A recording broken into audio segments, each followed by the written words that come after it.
ಶ್ರೀ ಗಣೇಶ ಶಾರದಾ ಗುರುಭ್ಯೋ ನಮಃ. ಶ್ರೀ ಸೀತಾರಾಮಚಂದ್ರಾಭ್ಯಾಂ ನಮಃ. ರಾಮಾಯ ರಾಮಭದ್ರಾಯ ರಾಮಚಂದ್ರಾಯ ವೇಧಸೆ ರಘುನಾಥಾಯ ನಾಥಾಯ ಸೀತಾಯ ಪತಯೇ ನಮಃ.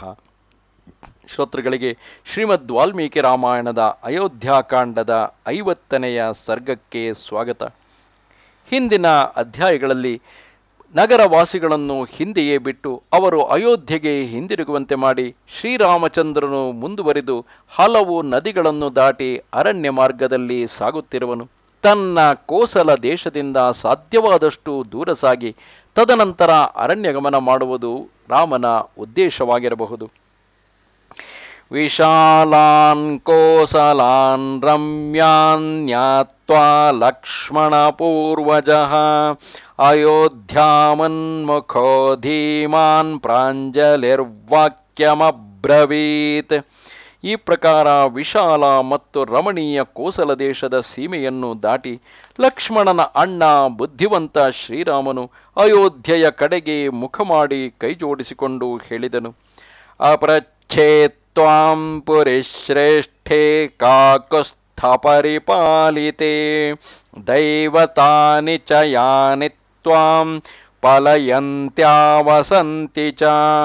ಕಕುಸ್ತವಂಶಿ ರಾಜರು ಆಳಿದ ಶ್ರೇಷ್ಠ ಅಯೋಧ್ಯೆಯೇ, ನಿನ್ನಲ್ಲಿ ಮತ್ತು ನಿನ್ನನ್ನು ರಕ್ಷಿಸುವ ದೇವತೆಗಳಲ್ಲಿ ನಿನ್ನೊಳಗೆ ವಾಸಿಸುವ ದೇವತೆಗಳಲ್ಲಿಯೂ ವನವಾಸಕ್ಕಾಗಿ ಆಜ್ಞೆ ಬೇಡುತ್ತಿದ್ದೇನೆ. ನಿವೃತ್ತವನವಾಸಸ್ತ್ವಾಮನೃಣೋ ಜಗತೀಪತೇಃ ಪುನರ್ದ್ರಕ್ಷ್ಯಾಮಿ ಮಾತ್ರಾ ಚ ಪಿತ್ರಾ ಚ ಸಹ ಸಂಗತಃ. ವನವಾಸದ ಅವಧಿ ಮುಗಿಸಿ ಮಹಾರಾಜರ ಋಣದಿಂದ ಮುಕ್ತನಾಗಿ ನಾನು ಪುನಃ ಮರಳಿ ಬಂದು ನಿನ್ನನ್ನು ದರ್ಶಿಸುವೆನು, ಹಾಗೂ ನಮ್ಮ ತಂದೆ ತಾಯಿಯರನ್ನು ಭೇಟಿಯಾಗುವೆನು. ತತೋ ರುಚಿರತಾಮ್ರಾಕ್ಷೋ ಭುಜಮುದ್ಯಮ್ಯ ದಕ್ಷಿಣಂ ಅಶ್ರುಪೂರ್ಣಮುಖೋ ದೀನೋ ಬ್ರವಿಜ್ಜಾನಪದಂ ಜನಂ. ಅನಂತರ ಸುಂದರ ಅರುಣ ನೇತ್ರವುಳ್ಳ ಶ್ರೀರಾಮನು ಬಲಗೈಯನ್ನು ಎತ್ತಿ ಕಣ್ಣುಗಳಿಂದ ಕಣ್ಣೀರನ್ನು ಸುರಿಸುತ್ತಾ ದುಃಖಿತನಾಗಿ ಅಲ್ಲಿಯ ಜನರಲ್ಲಿ ಇಂತೆಂದನು. ಅನುಕ್ರೋಶೋದಯಾ ಚೈವ ಯಥಾರ್ಹಂ ಮಯಿ ವಕ್ರತಃ ಚಿರಂ ದುಃಖಸ್ಯ ಪಾಪೀಯೋ ಗಮ್ಯತಾಮರ್ಥಸಿದ್ಧಯೇ. ನೀವು ನನ್ನ ಮೇಲೆ ದೊಡ್ಡ ಕೃಪೆ ಮಾಡಿರುವಿರಿ, ಹಾಗೂ ಯಥೋಚಿತ ದಯೆ ತೋರಿರುವಿರಿ. ನನಗಾಗಿ ನೀವೆಲ್ಲರೂ ಬಹಳ ಕಷ್ಟ ಸಹಿಸಿದಿರಿ. ಹೀಗೆ ಬಹಳ ಹೊತ್ತು ದುಃಖದಲ್ಲಿ ಬೀಳುವುದು ಸರಿಯಲ್ಲ. ಅದಕ್ಕಾಗಿ ನೀವು ತಮ್ಮ ತಮ್ಮ ಕಾರ್ಯಗಳನ್ನು ಮಾಡಲು ಹೊರಡಿರಿ. ತೇಭಿವಾದ್ಯ ಮಹಾತ್ಮಾನಂ ಕೃತ್ವಾ ಚಾಪಿ ಪ್ರದಕ್ಷಿಣಂ ವಿಲಪಂತೋ ನರಾಘೋರಂ ವ್ಯತಿಷ್ಠಂಶ್ಚ ಕ್ವಚಿತ್. ಅದನ್ನು ಕೇಳಿ ಅವರು ಮಹಾತ್ಮ ಶ್ರೀರಾಮನಿಗೆ ಪ್ರಣಾಮಗೈದು ಅವನಿಗೆ ಪ್ರದಕ್ಷಿಣೆ ಬಂದು ಘೋರ ವಿಲಾಪ ಮಾಡುತ್ತಾ ಅಲ್ಲಲ್ಲೇ ನಿಂತುಕೊಂಡರು. ತಥಾ ವಿಲಪತಾಂ ತೇಷಮತೃಪ್ತಾನಾಂಚ ರಾಘವಃ ಅಚಕ್ಷುರ್ವಿಷಯಂ ಪ್ರಾಯಾತ್ ಯಥಾರ್ಕಕ್ಷಣದಾಮುಖೇ. ಅವರ ಕಣ್ಣುಗಳು ಶ್ರೀರಾಮನ ದರ್ಶನದಿಂದ ಇನ್ನೂ ತೃಪ್ತವಾಗಿರಲಿಲ್ಲ. ಅವರು ಬಹಳ ವಿಲಾಪ ಮಾಡುತ್ತಾ ಇದ್ದರು. ಅಷ್ಟರಲ್ಲಿ ಶ್ರೀ ರಘುನಾಥನು ರಾತ್ರಿ ಸೂರ್ಯನು ಕಣ್ಮರೆಯಾಗುವಂತೆ ಕಣ್ಣುಗಳಿಂದ ಮರೆಯಾದನು. ತಥೋಧಾನ್ಯಧನೋಪೇತಾನ್ ದಾನಶೀಲ ಜನಾನ್ ಶಿವಾನ್ ಅಕುತಶ್ಚಿದ್ ಭಯಾನ್ ರಮ್ಯಾಶ್ಚೈತ್ಯಯೋಪಸಮಾವೃತಾ ಉದ್ಯಾನಂ ರವಣೋಪೇತಾಂ ಸಂಪನ್ನಸಲಿಲಾಶಯಾನ್ ತುಷ್ಟಪುಷ್ಟಜನಾಕೀರ್ಣಾನ್ ಗೋಕುಲಾಕುಲಸೇವಿತಾಂ ರಕ್ಷಣೀಯಾನ್ ನರೇಂದ್ರಾಣಾಂ ಬ್ರಹ್ಮಘೋಷಾಭಿನಾದಿತಾನ್ ರಥೇನ ಪುರುಷವ್ಯಾಘ್ರಃ ಕೋಸಲಾನತ್ಯವರ್ತತ.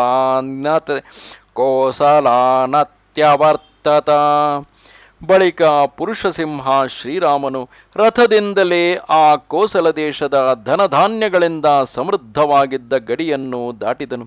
ಬಹುಶಃ ಇಲ್ಲಿಯವರೆಗೂ ಹಿಂದೆ ಪಾದಚಾರಿಗಳಾಗಿ ಅಂದರೆ ನಡೆದುಕೊಂಡೇ ಶ್ರೀರಾಮನನ್ನು ಅನುಸರಿಸಿದವರು ತಮಸಾ ನದಿಯ ದಡದಲ್ಲಿ ಹಿಂದಿರುಗಿರಬೇಕು. ಆನಂತರ ರಥ ಕುದುರೆಗಳಲ್ಲಿಯೋ ಹೇಗೋ ಆ ರಾಮನನ್ನು ಇನ್ನೂ ಹಿಂಬಾಲಿಸುತ್ತಿದ್ದ ಜನರಿರಬಹುದು. ಅವರನ್ನು ಕೂಡ ರಾಮನು ಇಲ್ಲಿಂದ ಹಿಂದಿರುಗಿಸಿರಬೇಕು. ಅಲ್ಲಿಯ ಜನರು ಇಲ್ಲೀಗ ಕೋಸಲ ದೇಶದ ಗಡಿಯನ್ನು ಆತ ದಾಟುತ್ತಾ ಆ ಕೋಸಲ ದೇಶವನ್ನು ವಾಲ್ಮೀಕಿಯು ವರ್ಣಿಸುತ್ತಿರುವರು. ಅಲ್ಲಿಯ ಜನರು ದಾನಶೀಲರಾಗಿದ್ದರು. ಆ ದೇಶದಲ್ಲಿ ಎಲ್ಲಿಂದಲೂ ಯಾವುದೇ ಭಯವಿರಲಿಲ್ಲ. ಅಲ್ಲಿಯ ಭೂಭಾಗವು ರಮಣೀಯ ವೃಕ್ಷಗಳಿಂದ ಯಜ್ಞದ ಯೂಪಗಳಿಂದ ವ್ಯಾಪ್ತವಾಗಿತ್ತು. ಅನೇಕ ಉದ್ಯಾನವನಗಳು ಮತ್ತು ಮಾವಿನ ತೋಪುಗಳಿಂದ ದೇಶದ ಶೋಭೆ ಹೆಚ್ಚಿಸಿದ್ದವು. ಅಲ್ಲಿ ತಿಳಿ ನೀರು ತುಂಬಿದ ಬಹಳಷ್ಟು ಜಲಾಶಯಗಳು ಸುಶೋಭಿತವಾಗಿದ್ದವು. ದೇಶದೆಲ್ಲೆಡೆ ಹಷ್ಟ ಹೃಷ್ಟ ಪುಷ್ಟ ಜನರಿಂದ ತುಂಬಿತ್ತು. ಗೋವುಗಳ ಸಮೂಹಗಳಿಂದ ವ್ಯಾಪ್ತವಾಗಿತ್ತು. ಅಲ್ಲಿಯ ಅನೇಕ ಗ್ರಾಮಗಳನ್ನು ರಾಜನು ರಕ್ಷಿಸುತ್ತಿದ್ದನು. ಹಾಗೂ ಅಲ್ಲಿ ವೇದ ಮಂತ್ರಗಳ ಧ್ವನಿ ಪ್ರತಿಧ್ವನಿಸುತ್ತಿತ್ತು. ಮಧ್ಯೇನ ಮುದಿತಂ ಸ್ಫೀತಂ ರಮ್ಯೋದ್ಯಾನ ಸಮಾಕುಲಂ ರಾಜ್ಯಂ ಭೋಜ್ಯಂ ನರೇಂದ್ರಾಣಾಂ ಯಯೌ ಧೃತಿಮತಾಂ ವರಹ. ಕೋಸಲ ದೇಶವನ್ನು ಬಿಟ್ಟು ಮುಂದೆ ಹೋದ ಶ್ರೇಷ್ಠ ಧೈರ್ಯಶಾಲಿ ಶ್ರೀರಾಮನು ಸುಖ ಸೌಲಭ್ಯಗಳಿಂದ ಕೂಡಿದ ಧನಧಾನ್ಯಗಳಿಂದ ಸಮೃದ್ಧವಾದ ರಮಣೀಯ ಉದ್ಯಾನವನಗಳಿಂದ ಪ್ರಾಪ್ತವಾದ ಹಾಗೂ ಸಾಮಂತರಾಜರು ಆಳುತ್ತಿದ್ದ ರಾಜ್ಯಗಳನ್ನು ದಾಟಿ ಮಧ್ಯ ಮಾರ್ಗದಿಂದ ಮುಂದುವರಿದನು. ಅಂದರೆ ಯಾವುದೇ ನಗರ ಅಥವಾ ಅವರ ಅರಮನೆಗಳಿಗೆ ಸಮೀಪವಾಗಿರದೆ ಅವುಗಳ ನಡುವಿನಲ್ಲಿ ಇರುವಂತಹ ಕಾಡಿನ ಮಾರ್ಗದಲ್ಲಿಯೇ ಮುಂದುವರಿಯುತ್ತಿರುವನು. ತತ್ರ ತ್ರಿಪತಖಾಂ ದಿವ್ಯಾಂ ಶೀತಮಾಯಾಮಶೈವಲಾಂ ದದರ್ಶ ರಾಘವೋ ಗಂಗಾಂ ರಮ್ಯಾಂ ಋಷಿನಿಷೇವಿತಾಂ. ಆ ರಾಜ್ಯದಲ್ಲಿ ಶ್ರೀ ರಘುನಾಥನು ಶೀತಲ ಜಲದಿಂದ ತುಂಬಿದ ಪಾಪರಹಿತವಾದ ರಮಣೀಯವಾದ ತ್ರಿಪಥಗಾಮಿನಿ ದಿವ್ಯ ಗಂಗೆಯನ್ನು ದರ್ಶಿಸಿದನು. ಅದನ್ನು ಬಹಳ ಮಹರ್ಷಿಗಳು ಸೇವಿಸುತ್ತಿದ್ದರು. ಆಶ್ರಮೈರವಿದೂರಸ್ಥೈಶ್ರೀಮದ್ಭಿಃ ಸಮಲಂಕೃತಾಂ ಕಾಲೇಪ್ಸರೋಭಿರ್ಹೃಷ್ಟಾಭಿಃ ಸೇವಿತಾಂ ಭೋ ಹೃದಾಂ ಶ್ರೀವಾಂ. ಅದರ ತೀರದಲ್ಲಿ ಅಲ್ಲಲ್ಲಿ ಅನೇಕ ಸುಂದರ ಆಶ್ರಮಗಳು ಆ ದೇವನದಿಯ ಶೋಭೆಯನ್ನು ಹೆಚ್ಚಿಸುತ್ತಾ ನೆಲೆಸಿದ್ದವು. ಆಗಾಗ ಹರ್ಷಗೊಂಡ ಅಪ್ಸರೆಯರು ಕೆಳಗೆ ಇಳಿದು ಬಂದು ಎಲ್ಲರ ಶ್ರೇಯಸ್ಸನ್ನು ಮಾಡುತ್ತಿದ್ದ ಗಂಗೆಯ ಮಡುವಿನಲ್ಲಿ ಸ್ನಾನ ಮಾಡುತ್ತಿದ್ದರು. ದೇವದಾನವ ಗಂಧರ್ವೈಃ ಕಿನ್ನರೈರುಪಶೋಭಿತಾಂ ನಾಗಗಂಧರ್ವ ಪತ್ನಿಭಿಃ ಸೇವಿತಾಂ ಸತತಂ ಶಿವಾಂ. ದೇವತೆಗಳು, ದಾನವರು, ಗಂಧರ್ವರು, ಕಿನ್ನರರು ಆ ಮಂಗಳ ಸ್ವರೂಪ ಭಾಗೀರಥಿಯ ಶೋಭೆಯನ್ನು ಹೆಚ್ಚಿಸುತ್ತಿದ್ದರು. ನಾಗಗಳ ಮತ್ತು ಗಂಧರ್ವರ ಪತ್ನಿಯರು ಗಂಗಾಜಲದಲ್ಲಿ ಸ್ನಾನ ಮಾಡುತ್ತಿದ್ದರು. ದೇವಕ್ರೀಡಶತಾಕೀರ್ಣಾಂ ದೇವೋದ್ಯಾನಯುತಾಂ ನದಿ ದೇವಾರ್ಥಮಾಕಾಶಗತಾಂ ವಿಖ್ಯಾತಾಂ ದೇವಪದ್ಮಿನಿ. ಗಂಗೆಯ ಎರಡೂ ದಡಗಳಲ್ಲಿ ದೇವತೆಗಳ 100 ಗಿರಿಧಾಮಗಳಿವೆ. ಅದರ ತೀರದಲ್ಲಿ ದೇವತೆಗಳ ಉದ್ಯಾನವನಗಳೂ ಇವೆ. ಆಕೆಯು ದೇವತೆಗಳ ಕ್ರೀಡೆಗಾಗಿ ಆಕಾಶದಲ್ಲೂ ನೆಲೆಸಿದ್ದಾಳೆ ಹಾಗೂ ಅಲ್ಲಿ ದೇವಪದ್ಮಿನಿ ಎಂಬ ರೂಪದಿಂದ ವಿಖ್ಯಾತಳಾಗಿದ್ದಾಳೆ. ಜಲಾಘಾತಾಟ್ಟಹಾಸೋಗ್ರಾಂ ಫೇನ ತಿರ್ಮಲಹಾಸಿನಿ ಕ್ವಚಿದ್ ವೇಣೀಕೃತ ಜಲಾಂ ಕ್ವಚಿದಾವರ್ತ ಶೋಭಿತಾಂ. ಗಂಗಾ ನದಿಯು ಬಂಡೆಗಳಿಗೆ ಅಪ್ಪಳಿಸುವಾಗ ಉಂಟಾಗುವ ಶಬ್ದವೇ ಆಕೆಯ ಅಟ್ಟಹಾಸವಾಗಿದೆ. ನೀರಿನಲ್ಲಿ ಉಂಟಾಗುವ ನೊರೆಯೇ ಆ ದಿವ್ಯ ನದಿಯ ನಿರ್ಮಲ ನಗುವಾಗಿದೆ. ಕೆಲವೆಡೆ ಅವಳ ಜಲವು ಜಡೆಯಂತೆ ಇದ್ದರೆ ಕೆಲವೆಡೆ ಸುಳಿಗಳಿಂದ ಕೂಡಿದೆ. ಕ್ವಚಿತ್ ಸ್ಥಿಮಿತ ಗಂಭೀರಾಂ ಕ್ವಚಿತ್ ವೇಗ ಸಮಾಕುಲಾಂ ಕ್ವಚಿತ್ ಗಂಭೀರ ನಿರ್ಘೋಷಾಂ ಕ್ವಚಿತ್ ಭೈರವನೆಸ್ವನಾಂ. ಕೆಲವೆಡೆ ಅದರ ಜಲ ನಿಶ್ಚಲ ಹಾಗೂ ಆಳವಾಗಿದೆ, ಕೆಲವೆಡೆ ಮಹಾ ವೇಗದಿಂದ ಕೂಡಿದೆ. ಕೆಲವೆಡೆ ಆಕೆಯ ಜಲದಿಂದ ಮೃದಂಗಾದಿಗಳ ಗಂಭೀರ ಘೋಷ ಪ್ರಕಟವಾದರೆ ಕೆಲವೆಡೆ ಸಿಡಿಲಿನಂತಹ ಭಯಂಕರ ನಾದ ಕೇಳಿಬರುತ್ತದೆ. ದೇವಸಂಘಾಪ್ಲುತಜಲಾಂ ನಿರ್ಮಲೋತ್ಪಲ ಸಂಕುಲಾಂ ಕ್ವಚಿದಾಭೋಗಪುಲಿನಾಂ ಕ್ವಚಿನ್ನಿರ್ಮಲಮಾಲುಕಾಂ. ಗಂಗೆಯ ಜಲದಲ್ಲಿ ದೇವತಾ ಸಮುದಾಯವು ಈಜುತ್ತಾರೆ. ಕೆಲವೆಡೆ ಅದರ ನೀರು ನೀಲ ಕಮಲಗಳಿಂದ ಮತ್ತು ಕುಬುದಗಳಿಂದ ಮುಚ್ಚಿ ಹೋಗಿವೆ. ಕೆಲವೆಡೆ ಮರಳಿನ ನಡುಗಡ್ಡೆಗಳಲ್ಲಿ ತೀರದಲ್ಲಿ ನಿರ್ಮಲ ಉಸುಕು ಹರಡಿದೆ. ಹಂಸ ಸಾರಸ ಸಂಘುಷ್ಟಾಂ ಚಕ್ರವಾಕೋಪಶೋಭಿತಾಂ ಸದಾ ಮತ್ತೈಶ್ಚ ವಿಹಗೈರಭಿಪನ್ನಾಮನಿಂದಿತಾಂ. ಹಂಸ ಮತ್ತು ಸಾರಸಗಳ ಕಲರವ ಕೆಲವೆಡೆ ಪ್ರತಿಧ್ವನಿಸುತ್ತಿತ್ತು. ಚಕ್ರವಾಕ ಪಕ್ಷಿಗಳು ಆ ದೇವನದಿಯ ಶೋಭೆಯನ್ನು ಹೆಚ್ಚಿಸಿದ್ದವು. ಸದಾ ಮತ್ತ ವಿಹಂಗಮಗಳು ಉತ್ತಮ ಶೋಭಾಸಂಪನ್ನವಾಗಿ ನೀರಿನ ಮೇಲೆ ಹಾರಾಡುತ್ತಿದ್ದವು. ಕ್ವಚಿತ್ ತೀರರುಹೈರ್ವೃಕ್ಷೈರ್ಮಾಲಾಭಿರಿವ ಶೋಭಿತಾಂ ಕ್ವಚಿತ್ ಪುಲ್ಲೋತ್ಪಲಚ್ಛನ್ನಾಂ ಕ್ವಚಿತ್ ಪದ್ಮವನಾಕುಲಂ. ಕೆಲವೆಡೆ ದಡದಲ್ಲಿದ್ದ ವೃಕ್ಷಗಳು ಮಾಲೆಯಂತೆ ಅದರ ಶೋಭೆ ಹೆಚ್ಚಿಸುತ್ತಿವೆ. ಕೆಲವೆಡೆ ಅದರ ಜಲ ಅರಳಿದ ಕನ್ನೈದಿಲೆಗಳಿಂದ ಆಚ್ಛಾದಿತವಾಗಿತ್ತು. ಕೆಲವೆಡೆ ಕಮಲ ವನಗಳಿಂದ ತುಂಬಿ ಹೋಗಿತ್ತು. ಕ್ವಚಿತ್ ಕುಮುದ ಖಂಡೈಶ್ಚ ಕುಡ್ಮಲೈರುಪಶೋಭಿತಾಂ ನಾನಾ ಪುಷ್ಪರಜೋಧ್ವಸ್ತಾಂ ಸಮುದಾಮಿವ ಚ ಕ್ವಚಿತ್. ಕೆಲವೆಡೆ ಅರಳಿದ ಕುಮುದ ಪುಷ್ಪಗಳಿಂದ ಮೊಗ್ಗುಗಳಿಂದ ಶೋಭಿಸುತ್ತಿದ್ದರೆ ಕೆಲವೆಡೆ ನಾನಾ ಪ್ರಕಾರದ ಪುಷ್ಪ ಪರಾಗಗಳಿಂದ ವ್ಯಾಪ್ತವಾಗಿ ಮದೋನ್ಮತ್ತ ನಾರಿಯಂತೆ ಕಂಡುಬರುತ್ತಿತ್ತು. ವ್ಯಪೇತಮಲ ಸಂಘಾತಾಂ ಮಣಿ ನಿರ್ಮಲ ದರ್ಶನಾಂ ದಿಶಾ ಗಜೈರ್ವನ ಗಜೈರ್ಮತ್ತೈಶ್ಚ ವರವಾರಣೈಃ ದೇವರಾಜೋಪವಾಹ್ಯೈಶ್ಚ ಸ್ವಮ್ನಾದಿತವನಾಂತರಾಂ. ಗಂಗೆಯು ಪಾಪಗಳನ್ನು ದೂರಗೊಳಿಸುತ್ತದೆ. ಅದರ ಜಲ ಸ್ಫಟಿಕ ಮಣಿಯಂತೆ ಸ್ವಚ್ಛವಾಗಿದೆ. ಅದರ ತಟದ ಅರಣ್ಯಗಳು ಮತ್ತ ಗಜಗಳು ಕಾಡಾನೆಗಳು ಮತ್ತು ದೇವೇಂದ್ರನ ವಾಹನಕ್ಕೆ ಉಪಯೋಗಿ ಶ್ರೇಷ್ಠ ಆನೆಗಳ ಕೋಲಾಹಲದಿಂದ ತುಂಬಿದೆ. ಪ್ರಮದಾಮಿವ ಯತ್ನೇನ ಭೂಷಿತಾಂ ಭೂಷಣೋತ್ತಮೈಃ ಫಲೈ ಪುಷ್ಪೈಃ ಕಿಸಲಯೈರ್ವೃತಾಂ ಗುಲ್ಮೈರ್ದ್ವಿಜೈಸ್ತಥಾ ವಿಷ್ಣಪಾದಚ್ಯುತಾಂ ದಿವ್ಯಾಮಪಾಪಾಂ ಪಾಪನಾಶಿನಿ. ಆ ಗಂಗಾ ನದಿಯು ಹೂವು ಹಣ್ಣು ಚಿಗುರು ಲತಾ ಗುಲ್ಮಗಳು ಮತ್ತು ಪಕ್ಷಿಗಳಿಂದ ಆವೃತವಾಗಿ ಉತ್ತಮ ಒಡವೆಗಳಿಂದ ಅಲಂಕರಿಸಿಕೊಂಡ ಯುವತಿಯಂತೆ ಶೋಭಿಸುತ್ತಿತ್ತು. ಆಕೆಯ ಪ್ರಾಕಟ್ಯವು ಭಗವಾನ್ ವಿಷ್ಣುವಿನ ಚರಣದಿಂದ ಆಗಿತ್ತು. ಅವಳಲ್ಲಿ ಪಾಪದ ಲೇಷವೂ ಇಲ್ಲ. ಆ ದಿವ್ಯ ನದಿಯು ಜೀವಿಗಳ ಸಮಸ್ತ ಪಾಪಗಳನ್ನು ನಾಶ ಮಾಡಿಬಿಡುವಳು.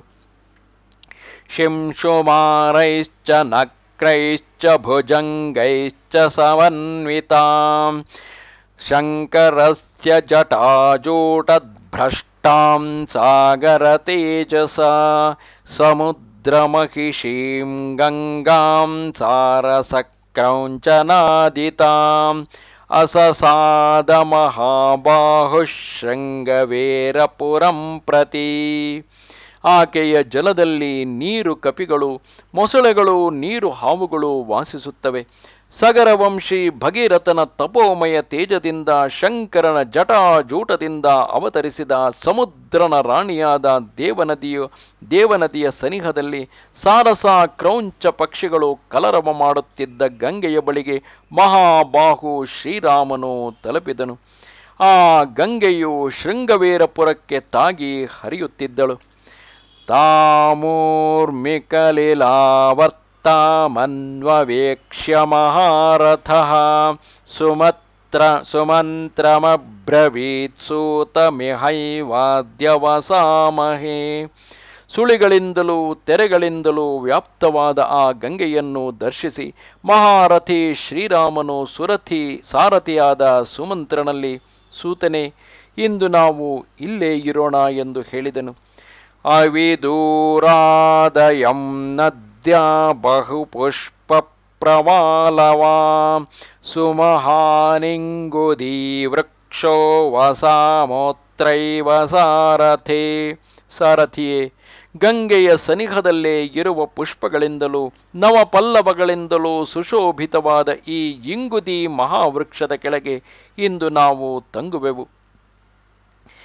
ಪ್ರೇಕ್ಷ್ಯಾಮಿಸ್ಸರಿತಾಂ ಶ್ರೇಷ್ಠಾಂ ಸಮ್ಮಾನ್ಯ ಸಲಿಲಾಂ ಶಿವಾಂ ದೇವಮಾನವ ಗಂಧರ್ವ ಮೃಗಪನ್ನಗ ಪಕ್ಷಿಣಾಂ.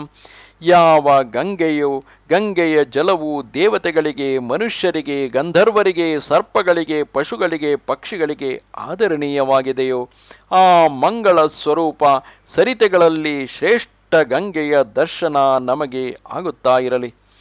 ಲಕ್ಷ್ಮಣಶ್ಚ ಸುಮಂತ್ರಶ್ಚ ಬಾಢಮಿತ್ಯೇವ ರಾಘವಂ ಉಕ್ತ್ವಾ ತಮಿಂಗುದಿ ವೃಕ್ಷಂ ತದೋಪಯಯತುರ್ಹಯೈಃ.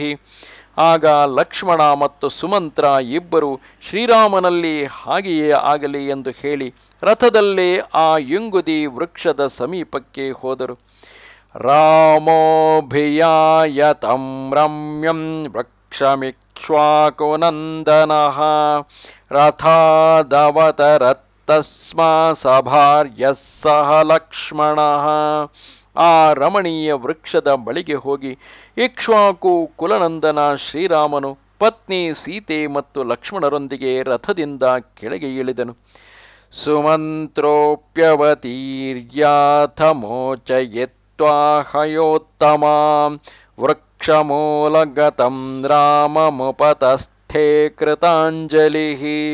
ಮತ್ತೆ ಸುಮಂತ್ರನು ಇಳಿದು ಕುದುರೆಗಳನ್ನು ಬಿಚ್ಚಿ ವೃಕ್ಷದ ಬೇರಿನ ಮೇಲೆ ಕುಳಿತಿರುವ ಶ್ರೀರಾಮಚಂದ್ರನ ಬಳಿಗೆ ಹೋಗಿ ಕೈಮುಗಿದು ನಿಂತುಕೊಂಡನು. ತತ್ರ ರಾಜ ಗುಹೋ ನಾಮ ರಾಮಸ್ಯಾತ್ಮನ ಸಖಾ ನಿಷಾದಜಾತ್ಯೋ ಬಲವಾಂ ಸ್ಥಪತಿಶ್ಚೇತಿ ವಿಶ್ರುತಃ. ಶೃಂಗವೇರಪುರದಲ್ಲಿ ಗುಹಾ ಎಂಬ ರಾಜನು ರಾಜ್ಯವಾಳುತ್ತಿದ್ದನು. ಅವನು ಶ್ರೀರಾಮನಿಗೆ ಪ್ರಾಣಗಳಂತೆ ಪ್ರಿಯನಾಗಿದ್ದನು.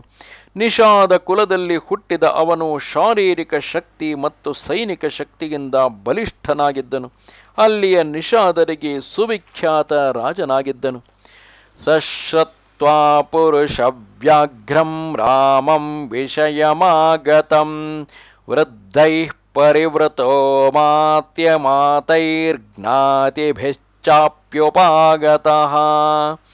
ಅವನು ಪುರುಷಸಿಂಹ ಶ್ರೀರಾಮನು ತನ್ನ ರಾಜ್ಯಕ್ಕೆ ಆಗಮಿಸಿರುವನು ಎಂದು ಕೇಳಿದಾಗ ವೃದ್ಧ ಮಂತ್ರಿಗಳೊಂದಿಗೆ ಹಾಗೂ ಬಂಧು ಬಾಂಧವರೊಂದಿಗೆ ಕೂಡಿಕೊಂಡು ರಾಮನಿದ್ದಲ್ಲಿಗೆ ಬಂದನು. ತತೋ ನಿಷಾದಾಧಿಪತಿಂ ದೃಷ್ಟ್ವಾ ದೂರಾದುಪಸ್ಥಿತಂ ಸಹ ಸೌಮಿತ್ರಿಣಾ ರಾಮ ಸಮಾಗಚ್ಛದ್ಗುಹೇನ ಸಹ. ನಿಷಾದರಾಜನು ಬರುತ್ತಿರುವುದನ್ನು ದೂರದಿಂದಲೇ ನೋಡಿ ಶ್ರೀರಾಮನು ಲಕ್ಷ್ಮಣನ ಸಹಿತ ಮುಂದಾಗಿ ಹೋಗಿ ಅವನನ್ನು ಭೆಟ್ಟಿಯಾದನು. ತಮಾರ್ತಃ ಸಂಪರಿಷ್ವಜ್ಯ ಗುಹೋ ರಾಘವಮಬ್ರವೀತ್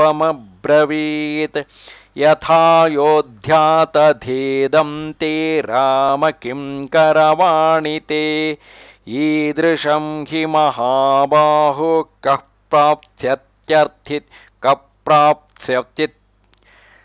ಈದೃಶಂ ಹಿ ಮಹಾಬಾಹೋ ಕಃ ಪ್ರಾಪ್ಸ್ಯತ್ಯತಿಥಿಂ ಪ್ರಿಯಂ. ಜಟಾವಲ್ಕಲಧಾರಿ ಶ್ರೀರಾಮಚಂದ್ರನನ್ನು ನೋಡಿ ಗುಹನಿಗೆ ಬಹಳ ದುಃಖವಾಗಿತು. ಅವನು ಶ್ರೀರಾಮನನ್ನು ಎದೆಗುತ್ತಿಕೊಂಡು ಹೇಳಿದನು, ಶ್ರೀರಾಮ, ನಿನಗೆ ಅಯೋಧ್ಯೆಯ ರಾಜ್ಯದಂತೆ ಈ ರಾಜ್ಯವೂ ಆಗಿದೆ. ನಾನು ನಿನ್ನ ಏನು ಸೇವೆ ಮಾಡಲಿ? ಮಹಾಬಾಹು, ನಿಮ್ಮಂತಹ ಅತಿಥಿ ಯಾರಿಗೆ ತಾನೇ ಪ್ರಿಯವಾಗುವುದಿಲ್ಲ? ತತೋ ಗುಣವದನ್ನಾದ್ಯಮುಪಾದಾಯ ಪೃಥಗ್ ಋಗ್ವೇದಂ ಅರ್ಘ್ಯಂ ಚೋಪಾನಯಚ್ಛೀಘ್ರ ವಾಕ್ಯಂ ಚೇದಮುವಾಚಃ ಸ್ವಾಗತಂತೆ ಮಹಾಬಾಹೋ ತವೇಯಮಖಿಲಾಮಹಿ ವಯಂ ಪ್ರೇಷ್ಯಾ ಭವಾನ್ ಭರ್ತಾ ಸಾಧುರಾಜ್ಯಂ ಪ್ರಸಾಧಿನಃ ಭಕ್ಷ್ಯಂ ಭೋಜ್ಯಂ ಚ ಪೇಯಂ ಚ ಲೇಹ್ಯಂ ಚೈತದುಪಸ್ಥಿತಂ ಶಯನಾನಿ ಚ ಮೋಕ್ಷಾನಿ ವಾಜಿನಾಂ ಖಾದನಂಚ ತೇ. ಮತ್ತೆ ಬಗೆ ಬಗೆಯ ಉತ್ತಮ ಆಹಾರವನ್ನು ತಂದಿರಿಸಿದನು. ಅವನು ಶೀಘ್ರವಾಗಿ ಅರ್ಘ್ಯವನ್ನು ನಿವೇದಿಸಿ ಈ ಪ್ರಕಾರ ಹೇಳಿದನು. ಮಹಾಬಾಹು, ನಿನಗೆ ಸ್ವಾಗತವು. ನನ್ನ ಅಧಿಕಾರದಲ್ಲಿರುವ ರಾಜ್ಯವು ನಿನ್ನದೇ ಆಗಿದೆ. ನೀನು ನಮಗೆ ಸ್ವಾಮಿಯಾಗಿರುವೆ, ನಾವು ನಿನ್ನ ಸೇವಕರಾಗಿರುವೆವು. ಇಂದಿನಿಂದ ಈ ನಮ್ಮ ರಾಜ್ಯವನ್ನು ನೀನೇ ಪಾಲಿಸು. ಈ ಭಕ್ಷ್ಯ ಭೋಜ್ಯ ಪೇಯ ಲೇಹ್ಯ ಮೊದಲಾದವುಗಳನ್ನು ನಿನ್ನ ಸೇವೆಗೆ ಗಿರಿಸಿದ್ದೇವೆ, ಇದನ್ನು ಸ್ವೀಕಾರ ಮಾಡು. ಈ ಉತ್ತಮೋತ್ತಮ ಶಯ್ಯಗಳು ಹಾಗೂ ಕುದುರೆಗಳಿಗಾಗಿ ಕಡಲೆ ಹುಲ್ಲು ಇರಿಸಿದೆ, ಇದೆಲ್ಲ ಸಾಮಗ್ರಿಗಳನ್ನು ಸ್ವೀಕರಿಸು. ಗುಹಮೇವಂ ಭ್ರುವಾಣಂತು ರಾಘವ ಪ್ರತ್ಯುವಾಚಃ ಅರ್ಚಿತಾಶ್ಚೈವ ಹೃಷ್ಟಾಶ್ಚ ಭವತಾ ಸರ್ವದಾ ವಯಂ ಪದ್ಭ್ಯಾಮಭಿಗಮಾಶ್ಚೈವ ಸ್ನೇಹ ಸಂದರ್ಶನೇನ ಚ. ಗುಹನು ಹೀಗೆ ಹೇಳಿದಾಗ ಶ್ರೀರಾಮಚಂದ್ರನು ಅವನಿಗೆ ಹೀಗೆ ಉತ್ತರಿಸಿದನು. ಸಖನೆ, ನೀನು ಇಲ್ಲಿಯವರೆಗೆ ಕಾಲ್ನಡಿಗೆಯಿಂದ ಬಂದಿರುವುದು ಸ್ನೇಹ ತೋರಿಸುವುದೇ. ನಮಗಾಗಿ ಒಳ್ಳೆಯ ಪೂಜೆ ಸತ್ಕಾರ ಸ್ವಾಗತವಾಯಿತು. ನಿನ್ನೊಂದಿಗೆ ಭೇಟಿಯಾಗಿ ನನಗೆ ಬಹಳ ಸಂತೋಷವಾಯಿತು. ಭೋಜಾಭ್ಯಾಂ ಸಾಧು ವೃತ್ತಾಭ್ಯಾಂ ಪೀಡಯನ್ ವಾಕ್ಯಮಬ್ರವೀತ್ ದಿಷ್ಟ್ಯಾ ತ್ವಾಂ ಗುಹ ಪಶ್ಯಾಮಿ ಹ್ಯರೋಗಂ ಸಹ ಬಾಂಧವೈಃ ಅಪಿ ತೇ ಕುಶಲಂ ರಾಷ್ಟ್ರೇ ಮಿತ್ರೇಷು ಚ ವನೇಷು ಚ. ಮತ್ತೆ ಶ್ರೀರಾಮನು ತನ್ನ ದುಂಡಾದ ಭುಜಗಳಿಂದ ಗುಹನನ್ನು ಬರಸೆಳೆದು ಅಪ್ಪಿಕೊಂಡು ಹೇಳಿದನು. ಗುಹನೆ, ಇಂದು ಬಂಧು ಬಾಂಧವರೊಂದಿಗೆ ಸ್ವಸ್ಥ ಹಾಗೂ ಆನಂದಿತನಾದ ನಿನ್ನನ್ನು ನೋಡುತ್ತಿರುವುದು ಸೌಭಾಗ್ಯದ ಮಾತಾಗಿದೆ. ನಿನ್ನ ರಾಜ್ಯದಲ್ಲಿ, ಮಿತ್ರರಲ್ಲಿ ಹಾಗೂ ವನದಲ್ಲಿ ಎಲ್ಲೆಡೆ ಕ್ಷೇಮವಾಗಿದ್ದಾರಲ್ಲ, ತಿಳಿಸು. ಯತ್ವಿಧಂ ಭವತಾ ಕಿಂಚಿತ್ ಪ್ರೀತ್ಯಾ ಸಮುಪಕಲ್ಪಿತಂ ಸರ್ವಂ ತದನು ಜಾನಾಮಿ ನಹಿ ವರ್ತೇ ಪ್ರತಿಗ್ರಹೇ. ಪ್ರೇಮದಿಂದ ತಂದಿರುವ ಈ ಸಾಮಗ್ರಿಗಳನ್ನು ನಾನು ಸ್ವೀಕಾರ ಮಾಡಿರುವೆ. ನೀನು ಇದನ್ನು ಹಿಂದಕ್ಕೆ ಒಯ್ಯುವಂತೆ ಆಜ್ಞಾಪಿಸುತ್ತಿದ್ದೇನೆ. ಏಕೆಂದರೆ ಈ ಸಮಯದಲ್ಲಿ ಬೇರೆಯವರು ಕೊಟ್ಟಿರುವ ಯಾವುದೇ ವಸ್ತುವನ್ನು ನಾನು ತೆಗೆದುಕೊಳ್ಳುವುದಿಲ್ಲ ಹಾಗೂ ಉಪಯೋಗಿಸುವುದಿಲ್ಲ. ಕುಶಚೀರಾಜಿನಧರಂ ಫಲಮೂಲಾಶಿನಂಚ ಮಾಂ ವಿದ್ಧಿ ಪ್ರಣಿಹಿತಂ ಧರ್ಮೇ ತಾಪಸಂವನಗೋಚರಂ. ವಲ್ಕಲ ಮತ್ತು ಮೃಗಚರ್ಮವನ್ನು ಧರಿಸಿ ಫಲಮೂಲಗಳ ಆಹಾರವನ್ನು ಮಾತ್ರ ಸ್ವೀಕರಿಸುತ್ತೇನೆ. ಧರ್ಮದಲ್ಲಿ ಸ್ಥಿತನಾಗಿ ತಾಪಸ ವೇಷದಲ್ಲಿ ವನದಲ್ಲಿ ಸಂಚರಿಸುವೆನು. ಈ ದಿನಗಳಲ್ಲಿ ನಾನು ಈ ನಿಯಮದಲ್ಲಿ ಸ್ಥಿತನೆಂದು ತಿಳಿ. ಅಶ್ವಾನಾಂ ಖಾದನೇನಾಹಮರ್ಥಿನಾನ್ಯೇನ ಕೇನಚಿತ್ ಏತಾವತಾತ್ರ ಭವತಾ ಭವಿಷ್ಯಾಮಿ ಸುಪೂಜಿತಃ. ಈ ವಸ್ತುಗಳಲ್ಲಿ ಕುದುರೆಗಳು ತಿನ್ನುವ ವಸ್ತುಗಳ ಅವಶ್ಯಕತೆ ನನಗಿದೆ. ಬೇರೆ ಯಾವ ವಸ್ತುಗಳು ಬೇಡ. ಕುದುರೆಗಳಿಗೆ ತಿನ್ನಿಸುವುದರಿಂದ ನಿನ್ನಿಂದ ನನ್ನ ಪೂರ್ಣ ಸತ್ಕಾರವಾದಂತೆಯೇ ಆಯಿತು. ಏತೇ ಹಿ ದಯಿತಾರಾಜ್ಞಃ ಪಿತುರ್ದಶರಥಸ್ಯ ಮೇ ಏತೈಃ ಸುವಿಹಿತೈರಶ್ವೈರ್ಭವಿಷ್ಯಾಮ್ಯಹಮರ್ಚಿತಃ. ಈ ಕುದುರೆಗಳು ನನ್ನ ತಂದೆ ಮಹಾರಾಜರಿಗೆ ಬಹಳ ಪ್ರಿಯವಾಗಿವೆ. ಅವುಗಳ ಮೇವು ನೀರಿನ ವ್ಯವಸ್ಥೆ ಸರಿಯಾಗಿ ಆದರೆ ನನ್ನ ಪೂಜೆ ಸರಿಯಾಗಿ ಆದಂತೆಯೇ. ಅಶ್ವಾನಾಂ ಪ್ರತಿಪಾದಂಚ ಖಾದನಂ ಚೈವ ಸೋನ್ವಶಾತ್ ಗುಹಸ್ತತ್ರೈವ ಪುರುಷಾಸ್ತ್ವರಿತಂ ದೀಯತಾಮಿತಿ. ಗುಹನೆ, ಕುದುರೆಗಳ ಮೇವು, ನೀರನ್ನು, ವಸ್ತುಗಳನ್ನು ಶೀಘ್ರವಾಗಿ ತರುವಂತೆ ಸೇವಕರಿಗೆ ಈಗ ಆಜ್ಞಾಪಿಸು. ತತಶ್ಚೇರೋತ್ತರಾಸಂಗಃ ಸಂಧ್ಯಾಮನ್ವಾಸ್ಯ ಪಶ್ಚಿಮಾಂ ಜಲಮೇವಾದದೇ ಭೋಜ್ಯಂ ಲಕ್ಷ್ಮಣೇನಾಹೃತಂ ಸ್ವಯಂ. ಅನಂತರ ವಲ್ಕಲದ ಉತ್ತರೀಯವನ್ನು ಧರಿಸಿದ ಶ್ರೀರಾಮನು ಸಾಯಂಕಾಲದ ಸಂಧ್ಯಾವಂದನೆಯನ್ನು ಮಾಡಿ ಆಹಾರವಾಗಿ ಸ್ವತಃ ಲಕ್ಷ್ಮಣನು ತಂದಿರುವ ಕೇವಲ ನೀರನ್ನು ಮಾತ್ರ ಕುಡಿದನು. ತಸ್ಯ ಭೂಮೌ ಶಯಾನಸ್ಯ ಪಾದೌ ಪ್ರಕ್ಷಾಲ್ಯ ಲಕ್ಷ್ಮಣಃ ಸಭಾರ್ಯಸ್ಯ ತತೋಭ್ಯೇತ್ಯ ತಸ್ಥೌ ವೃಕ್ಷಮುಪಾಶ್ರಿತಃ. ನಂತರ ಶ್ರೀರಾಮನು ಪತ್ನಿ ಸಹಿತ ನೆಲದಲ್ಲಿ ಹಾಸಿದ ಹುಲ್ಲಿನ ಶಯ್ಯೆಯಲ್ಲಿ ಮಲಗಿದನು. ಆಗ ಲಕ್ಷ್ಮಣನು ಅವನ 2 ಕಾಲುಗಳನ್ನು ತೊಳೆದು ಒರೆಸಿ ಅಲ್ಲಿಂದ ಸ್ವಲ್ಪ ದೂರ ಹೋಗಿ ಒಂದು ಮರವನ್ನಾಂತು ಕುಳಿತುಕೊಂಡನು.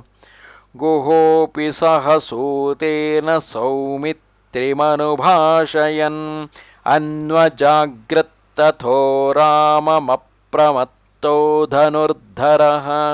ಗುಹನು ಎಚ್ಚರಿಕೆಯಿಂದ ಧನುಷ್ಯವನ್ನು ಧರಿಸಿ ಸುಮಂತ್ರನೊಂದಿಗೆ ಕುಳಿತುಕೊಂಡು ಸುಮಿತ್ರಾನಂದನ ಲಕ್ಷ್ಮಣನಲ್ಲಿ ಮಾತುಕತೆಯಾಡುತ್ತಾ ಶ್ರೀರಾಮನ ರಕ್ಷಣೆಗಾಗಿ ರಾತ್ರಿಯಿಡೀ ಜಾಗರಣೆ ಮಾಡಿದರು. ಯಥಾ ಶಯಾನಸ್ಯ ತಥೋ ಯಶಸ್ವಿನೋ ಮನಸ್ವಿನೋ ದಾಶರಥೇರ್ಮಹಾತ್ಮನಃ ಅದೃಷ್ಟದುಃಖಸ್ಯ ಸುಖೋಚಿತಸ್ಯ ಸಾ ತದಾ ವ್ಯಥಿತಾ ಸುಚಿರೇಣ ಶರ್ವರಿ. ಈ ಪ್ರಕಾರ ಮಲಗಿರುವ, ಎಂದೂ ದುಃಖವನ್ನೇ ನೋಡದ, ಸುಖವನ್ನು ಅನುಭವಿಸಲು ಯೋಗ್ಯನಾದ ಯಶಸ್ವಿ ಮನಸ್ವಿ ದಶರಥನಂದನ ಮಹಾತ್ಮ ಶ್ರೀರಾಮನ ಆ ರಾತ್ರಿಯು ನಿಧಾನವಾಗಿ ಕಳೆಯಿತು. ಇಲ್ಲಿಗೆ ಶ್ರೀ ವಾಲ್ಮೀಕಿ ವಿರಚಿತ ಆರ್ಷರಾಮಾಯಣ ಆದಿಕಾವ್ಯದ ಅಯೋಧ್ಯಾಕಾಂಡದಲ್ಲಿ 50ನೆಯ ಸರ್ಗ ಪೂರ್ಣವಾಯಿತು. ಈ ರೀತಿಯಾಗಿ ಅರಣ್ಯಗಮನವನ್ನು, ಅಂದರೆ ಇನ್ನು ಮುಂದೆ ವನವಾಸದಲ್ಲೇ ವಾಸಿಸಬೇಕಾಗಿರುವಂತಹ ಶ್ರೀರಾಮನು ತನ್ನ ಸಕಲ ಭೋಗ ಭಾಗ್ಯಗಳನ್ನು ತ್ಯಜಿಸಿದಂತೆ ಅದೇ ರೀತಿಯಾದಂತಹ ಭಕ್ಷ್ಯ ಭೋಜ್ಯಗಳನ್ನು ಕೂಡ ತಿರಸ್ಕರಿಸಿ ತನ್ನ ಕುದುರೆಗಳಿಗೆ ಮಾತ್ರವೇ ಮೇವನ್ನು ಕೊಡಿ ಎಂದು ಹೇಳಿ ಪ್ರಾಣಿಗಳಲ್ಲಿ ವಾತ್ಸಲ್ಯವನ್ನು ತೋರಿಸುತ್ತಾ ತಾನು ವನಕ್ಕೆ ಹೋಗುವ ಸಲುವಾಗಿ ಬೇಕಾದ ಸಿದ್ಧತೆಗಳನ್ನು ಮಾಡಿಕೊಳ್ಳುತ್ತಿರುವನು. ನಮಸ್ತೆ ಶಾರದಾದೇವಿ ಕಾಶ್ಮೀರಪುರವಾಸಿನಿ ತ್ವಾಮಹಂ ಪ್ರಾರ್ಥಯೇ ನಿತ್ಯಂ ವಿದ್ಯಾದಾನಂಚ ದೇಹಿ ಮೇ. ನಮಸ್ಕಾರ.